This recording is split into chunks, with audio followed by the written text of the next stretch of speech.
And in another surprising outcome, the main event of SmackDown was incredibly surprising. It was like a weekend of surprising outcomes. I did not see Daniel Bryan tapping out Big Cass at Backlash. I did not see Carmella defeating Charlotte clean. I did not see Mandy Rose defeating Becky. And I certainly didn't see Rusev defeating Daniel Bryan clean. I mean, there was no bullshit going on in this match. It was crazy.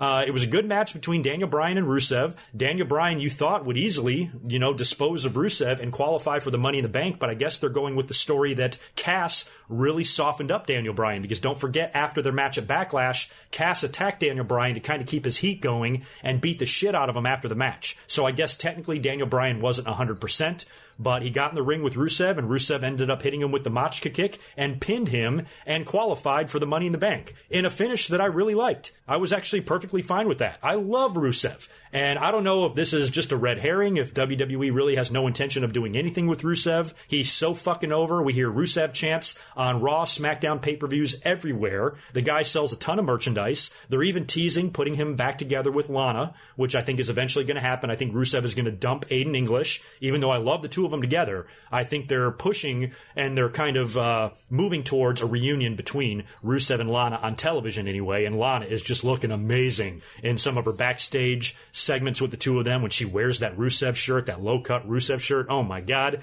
And her accent has mysteriously gone away, which I poked fun at last week. And as stupid as I find all of that, I'm never going to complain about staring at Lana. It is pretty awesome. So maybe what winds up happening is Aiden English tries to get involved in Money in the Bank and ends up screwing over Rusev somehow. Maybe Rusev has got his hands on the briefcase and Aiden English does something to fuck it up.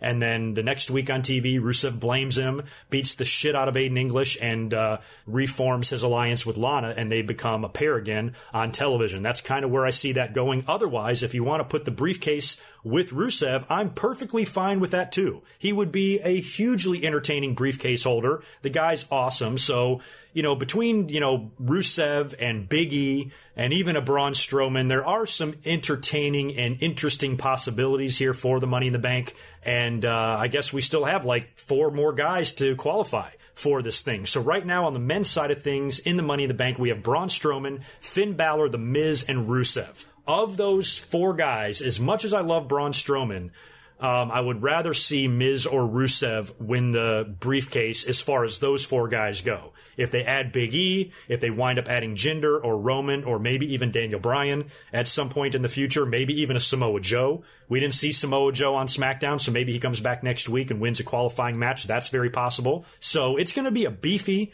Money in the Bank match. We're going to have some big guys in there. We're going to have some smaller guys in there. It's going to be a wide array of all sorts of shapes and sizes of wrestlers in this briefcase match.